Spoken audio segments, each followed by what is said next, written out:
कितीही महागड्या रेस्टॉरंटमध्ये जरी गेलात तरी आमच्या कोकणातल्या घरातल्या माशाच्या जेवणाची चव आणि क्वालिटी तुम्हाला कुठेही मिळणार नाही. कारण फिश करी अँड राईस, भात आणि मासे हे केवळ एक फूड रेसिपी, फक्त एक खाद्य पदार्थ नसून आमच्या कोकणातल्या जगण्याचीच इकॉलॉजिकल रेसिपी आहे.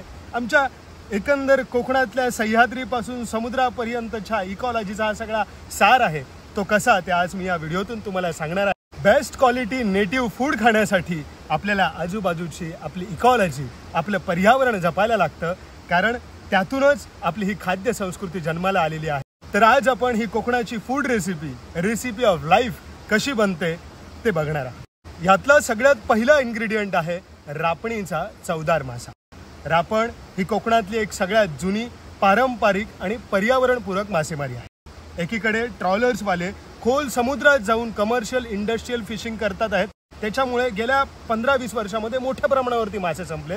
पण किनारपट्टीला राहणारी पारंपरिक मासेमार मात्र, जी माणसं गेली हजारो वर्ष, शेकडो पिढ्या आमच्या ह्या किनारपट्टीला राहिल्या आणि त्यांनी या समुद्राकडून मासा घेताना त्याला ओरबाडलं नाही, त्याला देव मानलं. मासेनी अंडी घातल्याच्या नंतर ज्यावेळेस मासे तयार होऊन किनाऱ्याकडे येतात त्यावेळेस या रापणी लावल्या जातात. त्यांच्या समुद्रालगत असलेल्या जे बीच आहे त्याच्या आसपासच मासे पकडण्याची त्यांची एक टेक्निक आहे. त्याच्यासाठी जे होडी वापरतात ती सुद्धा लाकडी होडी असते, उंडगीच्या लाकडापासून बनवलेली. त्यासोबतच त्याला जे जाळं असतं त्या जाळ्याला ऐन नावाच्या झाडाच्या रसाचा लेप, राब काढलेला असतो आणि अशा ह्या रापणीच्या जाळ्यातून जे मासे आपल्याला मिळतात ते किनाऱ्याला आलेल्या ताजे फडफडीत मासे मिळतात.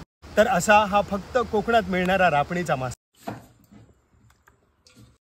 दुसरा इन्ग्रेडियंट आहे इथल्या समुद्र किनाऱ्यावरच्या खारा वारा पिऊन ज्यांनी गोड मधासारखं खोबरं देणार. माझ्या गोव्याच्या भूमीत गड्या नारळ मधाचे, कड्या कपारीमधून घट फुटती दुधाचे, असे हे नारळ आणि हे जुने जे गावठी माड आहेत ते कधी आमच्या पूर्वजांनी लावलेले आहेत. तर त्याचं खोबरं हे आपण या फिश करीमध्ये वापरत असतो. कोकणातल्या जेवणामध्ये एवढं खोबरं वापरतात, पण त्याबरोबर मसाले सुद्धा खूप असतात. स्पायसेस जे आहेत, स्पायसेस म्हणजे आपण त्याला मसाले हा शब्द खरं तर चुकीचा आहे. ह्यातून आपल्याला अनेक आयुर्वेदिक प्रॉपर्टीज आहेत या स्पायसेसच्या. तर त्याच्यामुळे हे स्पायसेस म्हणजे फक्त तुम्हाला चव वाढवण्यासाठी नाही आहेत, तर ते तुमच्या शरीराला आवश्यक आहेत. पण हे स्पायसेस घेत असताना जेवण स्पायसी होऊ नये तर त्याच्यासाठी आपल्याकडे मोठ्या प्रमाणावरती ओला नारळाचं खोबरं वापरलं जातं, जे स्पायसेसचा इफेक्ट ठेवतं, स्पायसेसचं जे गुणधर्म आहे ते ठेवतं. पण स्पायसेसमुळे येणारा जो तिखटपणा आहे तो मात्र डायल्यूट करण्याचा, तो कुठेतरी त्याच्यामध्ये न्यूट्रलाइज करण्याचं काम हे खोबरं करत असतं. तर म्हणून या सारामध्ये, या रस्यामध्ये खोबरं असणं खूप गरजेचं. मिरी जी आपण म्हणतो, ब्लॅक पेपर, हे आता कोकणात जर तुम्ही गेलात तर आमच्या कुळागरांमध्ये, वाडीमध्ये तुम्हाला प्रत्येक झाडावरती, म्हणजे फणस असेल, आंबा असेल, काजू असेल किंवा अन्य रानटी झाडं असेल, सुपारी असेल, नारळ असेल, ह्या प्रत्येक झाडावरती मिरीची वेल चढवलेली असते आणि त्यातून आपल्याला ही मिरी मिळते. जायफळं आपल्या आजूबाजूलाच लावलेली असतात. ह्या सगळ्या फॉरेस्ट ट्रीज आहेत, ज्याला आपण फूड फॉरेस्ट म्हणूया. म्हणजे एकीकडे आपल्याला समुद्रातून मासे मिळत आहेत, किनारपट्टीवरून आपल्याला नारळ मिळतात आणि स्पायसेस इथल्या जंगलांतून मिळतात. इथल्या जंगलांचं इकॉलॉजिकल महत्त्व हे जितकं प्राणी पक्ष्यांना आहे तेवढं आमच्या पूर्वजांनी शोधून काढले. ते सायंटिस्ट होते, त्यांनी या जंगलांचा रिसर्च केला, अभ्यास केला आणि त्यातून आमच्या करीमध्ये ह्याचा वापर होऊन आम्ही न्यूट्रिशनल एक अन्न खाऊ शकतो आणि इथल्या क्लायमेटला ते आवश्यक असेल अशा पद्धतीच्या गोष्टी त्यांनी शोधून काढल्या. आणि ह्यातलं एक सगळ्यात युनिक आणि कोकणातलं प्रदेशनिष्ठ एंडेमिक स्पाइस जर कुठलं असेल तर ते म्हणजे तिरफळ, सेजवन पेपर असे काही ठिकाणी त्याला म्हणतात. पण त्याची साल ही या स्पायसेसमध्ये वापरली जाते. तिरफळाच्या पानाला सुद्धा खूप छान स्मेल असतो.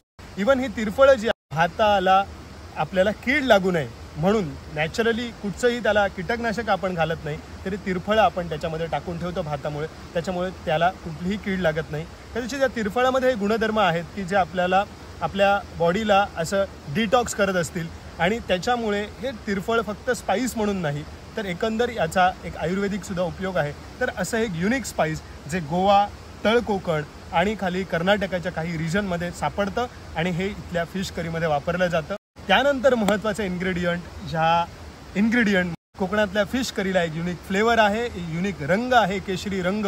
तो काय येतो तर त्यातलं एक महत्त्वाचं इन्ग्रेडियंट ते म्हणजे कोकम, गार्शिनिया इंडिका.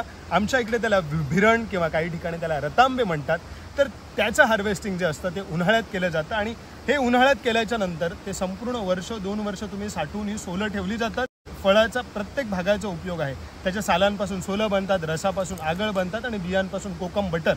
आणि ह्या अशा पद्धतीने जी सोलं आहे ती आपण या फिश करीमध्ये टाकतो. आगळ जो आहे तो लावून आपण फिश फ्राय करतो. त्या आगळाची किंवा सोलांची सोल कढीसुद्धा बनते. तर अशा प्रकारे एक जे मिक्सचर आहे, नारळ आहे, त्याच्यामध्ये मासे आहेत, स्पायसेस आहेत, तिरफळ आहे आणि आत्ता आपण आलो कोकम, ज्याच्यामुळे एक वेगळा टँगी फ्लेवर येतो. पहिल्या पावसामध्ये हळदीची मुळं टाकली होती मातीमध्ये रुजत, त्याला जी पानं आलेली आहेत, हिरवीगार पानं, त्याच फिश करीमध्ये त्याची पानांच्या गाठी करून त्या टाकल्या जातात. एक आंबट तिखट अशा पद्धतीचं मिश्रण आणि त्याला थोडंसं खोबऱ्यामुळे गोडसरपणा, तर असं एक छान करी ज्याला आपण म्हणतो ती तयार होते. आणि ह्या सगळ्याचा फ्लेवर, हा एसेन्स आहे इथल्या निसर्गाचा. या फिश करीमध्ये समुद्रापासून सह्याद्रीपर्यंत या भागात आढळणाऱ्या सगळ्या प्रकारच्या इकॉलॉजिकल गोष्टी शोधून काढणं आणि त्या इतक्या छोट्या छोट्या क्वांटिटीमध्ये त्या टाकणं आणि त्यातून एक छान सार तयार होणं, हे सार आहे मी म्हणतो कोकणातल्या निसर्गाचं आणि इथल्या जगण्याचं. फिश करीसोबत जर सगळ्यात बेस्ट भात कुठचा खाणार असाल तर तो म्हणजे कोकणातला गावठी लाल तांदळाचा. मग तो वालय असेल, बेळो असेल, सोरटी असेल, पाटणी असेल, अशा कितीतरी प्रकारच्या स्थानिक 52 ते 60 प्रकारच्या जाती आहेत. त्यांचा उकडा भात बनवला जातो. आता मी स्वतः यंदा भात शेती केली आहे, तुम्ही बघताय. आता आम्ही ह्या हजारो टनमध्ये पिकू शकत नाहीत कारण ह्या लिमिटेड आहे. कोकणामध्ये सगळं थोडं थोडं थोडं थोडं होतं आणि ते प्रत्येक सीझन वाईज होतं. तर तसं फूड स्वतःचं तयार करणं आणि ते खात राहणं आणि हे लाईफ जगणं हा या मागचा उद्देश आहे. तर तुम्हाला हे जो राईस आहे तो कोकणातल्या घरांमध्ये खायला मिळतो. आता तो कमी झाला कारण बऱ्यापैकी आत्ता लोक स्वतःसाठी भात शेती करत नाहीत. रेशनवरती फुकटचे तांदूळ मिळतात आहेत लोकांना, तर आता चालू आहे. पण ही खाजणं रिकामी आहेत. तरुण वर्गाने मोठ्या प्रमाणावरती आम्ही एकदा कम्युनिटी फार्मिंगचा प्रयोग केला आहे. स्वतःसाठी शेती आत्ता आम्ही सुरू केलेली आहे आणि ह्या जीवनशाळेच्या मांगराकडे आत्ता भात सुकत घातलेला आहे. तर पुढे हार्वेस्ट करू आणि हे जे भात आहे ह्या भातासोबत, ह्या उकड्या भातासोबत, कारण त्यातही न्यूट्रिएंट आहेत. हा पॉलिश राईस काही न्यूट्रिएंट नाही, फक्त आपल्याला टेस्ट मिळते करीची, पण भातालाही एक युनिक फ्लेवर आहे, एक टेस्ट आहे आणि न्यूट्रिएंट आहेत. तर त्या उकड्या भातावरती मस्त ही फिश करी आणि त्याच्यासोबत एक भाजलेला, ह्या मुरमात भाजलेला, गवतामध्ये भाजलेला जर बांगडा असेल आणि ती जर एक थाली जर तुम्ही टेस्ट कराल तर खऱ्या अर्थानं हे कोकणातले जीवन सार्थकी लागल्यासारखं वाटेल. कारण ह्या एन्व्हायरमेंटची ही रेसिपी आहे, ही इकॉलॉजिकल रेसिपी आहे. कुठलीही गोष्ट ओरबाडून घेतलेली नाही, ती इकॉलॉजिकली सस्टेनेबली घेतलेली आहे. हजारो वर्षांपासून घेत आलेलो आहोत. आजकाल आपण जे हॉटेल्समध्ये, रेस्टॉरंट्समध्ये फूड खातोय त्याच्यामध्ये जे इन्ग्रेडियंट्स आहेत ते कुठून येतात? कमर्शियल इंडस्ट्रियल फार्मिंगमधून येतात, इंडस्ट्रियल फिशिंगमधून येतात. ओरबाडणं चालू झालं आहे. कुठची नॉन कोस्टल लोक मासेमारी खातात.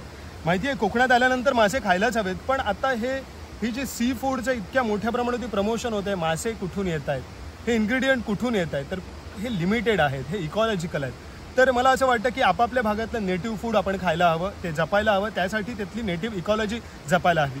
फिश करी अँड राईस ही कोस्टल वेस्टर्न घाट्समध्ये राहणाऱ्या लोकांची एक इकॉलॉजिकल रेसिपी आहे आणि त्यासाठी आम्ही काय जपायला लागेल? ही जर फिश करी अँड राईसची क्वालिटी जपायची असेल तर इथला समुद्र स्वच्छ हवा, निराशार हवा. त्या समुद्रामध्ये मासे चांगले असायला हवेत, ते जगायला हवेत. ते त्याच्यासाठी ही रापणसारखे पारंपरिक फिशिंगच करायला हवी. त्यानंतर इथे भात शेती सुंदर व्हायला हवी, तर त्याच्यासाठी आजूबाजूच्या डोंगरातून येणारं पाणी शिल्लक राहायला हवं, तर डोंगर वाचायला हवे. तिरफळ्यांसारख्या युनिक स्पायसेस ज्या जंगलाने दिली ती इकॉलॉजी आपली छान राहायला हवी. ही आपल्याला कोकमं देणारी इकोसिस्टीम छान राहायला हवी. ही वर्षांपासून शेकडो पिढ्या या ठिकाणी अशा रेसिपीज तयार करत आल्या, पण हा निसर्ग संपलाय का? पण गेल्या 10-20 वर्षामध्ये आत्ता रापणीला मासा नाही मिळत आहे, आत्ता भात शेतीही कोणी करत नाही आहे. मग हे सगळं आपल्याला जर खायचं असेल तर त्याच्यासाठी आपल्याला हे सगळं जपायला लागेल. अन्न पुढेही मिळेल, पण त्याची क्वालिटी जर जपायची असेल तर निसर्गाची क्वालिटी ही, आजूबाजूचा नेचरसुद्धा तितकाच समृद्ध आणि संपन्न ठेवायला हवा. ही जबाबदारी आपली आहे. फिश करी अँड राईस हा केवळ एक खाद्यपदार्थ नसून कोकणातल्या जगण्याची रेसिपी आहे. Recipe of life, recipe of ecology of Konkan.